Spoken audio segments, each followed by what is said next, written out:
అర్ధాస్తమ రాహు మానసికంగా, శారీరకంగా, వృత్తులలో, ఉద్యోగంలో, వ్యాపారంలో అనేక రకాల ఇబ్బందులు పొంచి ఉన్నాయి.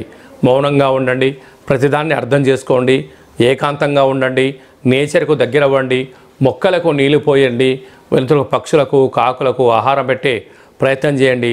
అన్నింటా విజయం ధనుసు రాశి వారి యొక్క ఆశీస్సులకు గణపతి స్వామి ఎప్పుడూ ఆశీస్సులు ఉంటాయని చెప్పి గమనించాలి.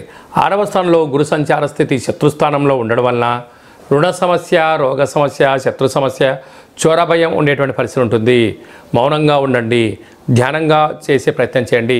సప్తమంలో కుజుడు సంచారం చేయడం వలన, కుజదోష ప్రభావం కారణం వలన మీ యొక్క జన్మ నక్షత్రం రోజున పూర్ణిమ, అష్టమి తిథి యందున దూర, వాయు, జల ప్రయాణాలు పెట్టుకోవద్దు.